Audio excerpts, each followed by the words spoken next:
In this video, I want to give you a simple method to scale your Facebook ads. I've had some other videos on my channel where we talked about horizontal scaling, which is scaling ads by just creating new assets.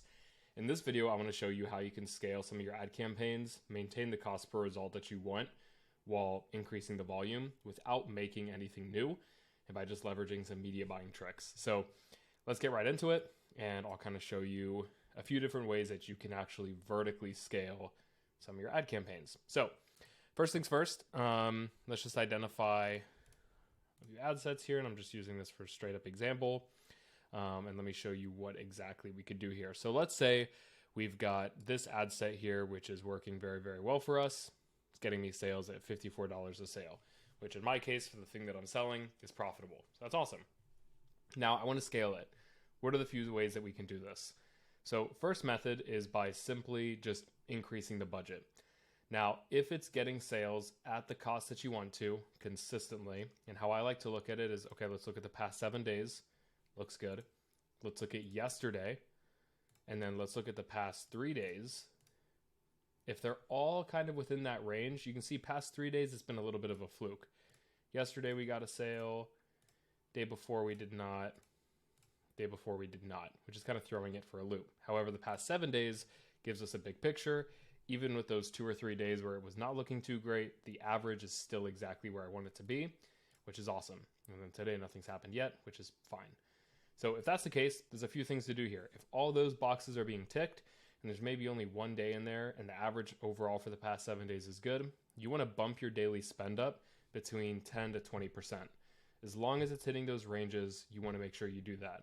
Another very important thing that you need to check before you just raise the budget is check the spend. We've set this to spend $43 a day. It has spent $43 a day, which is great. Let's say you set this to 43 and it only spent 20 or 30.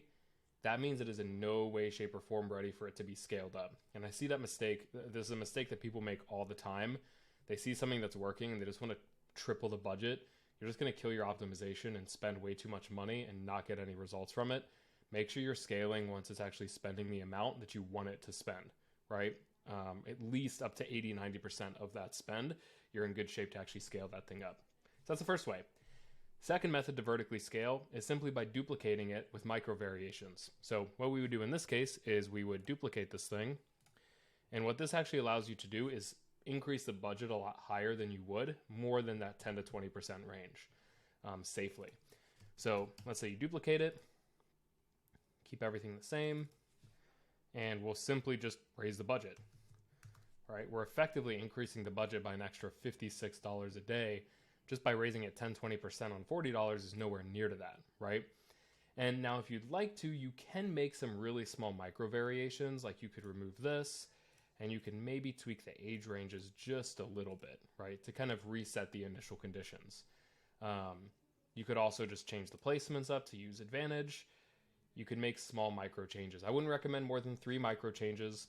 All the micro changes that you could tweak are age ranges, placements, and headline are things that I would probably look at testing, right?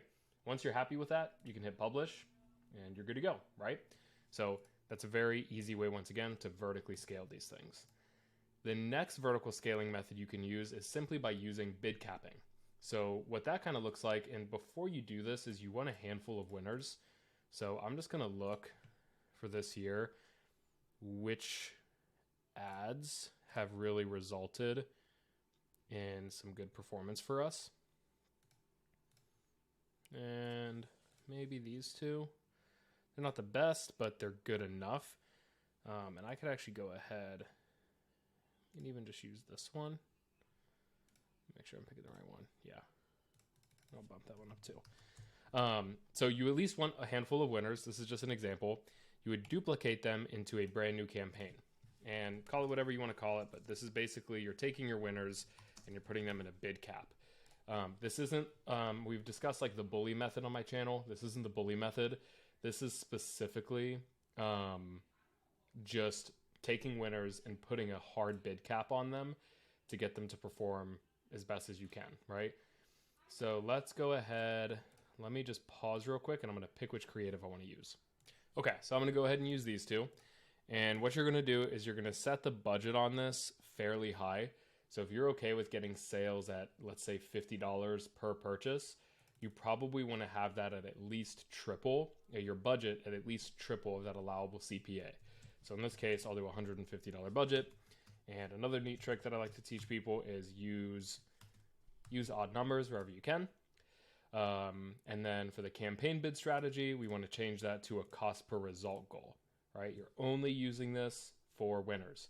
Another really great feature that I don't see a lot of people using, which is newer, is using this increase your budget during specific time periods. Try turning that on, right? So if you know you're going to have anticipated volume during certain times, right? You could even do from today through the end of the month.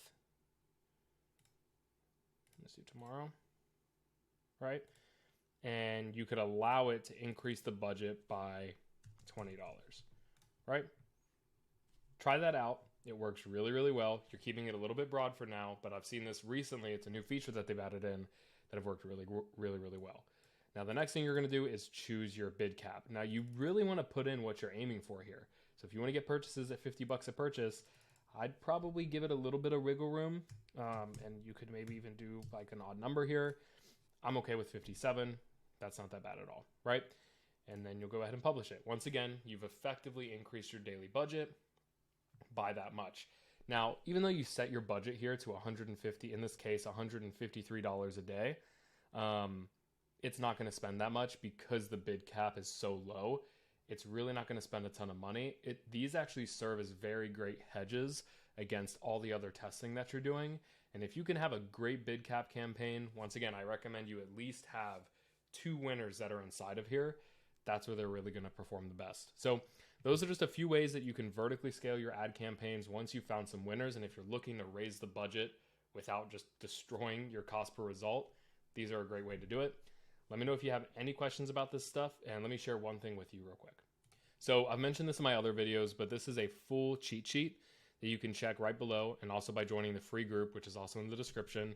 It'll basically give you a free full guide and cheat sheet on Facebook ads and how to kind of influence them. And I also have this really simple funnel diagnostic cheat sheet that gives you for each metric, each key performance indicator, each KPI, what you can do to improve it, which will therefore improve your ads, improve your performance, and make you more money. So check this out. They're all in the description below. Feel free to also join our free group because we post a ton of stuff in there for free. I just want to make sure that you guys crush it on paid ads and get the best results you possibly can. So check that stuff below. And if you have questions on this or videos you want me to film, just comment that below and I'll get right on them. I'll see you in the next one.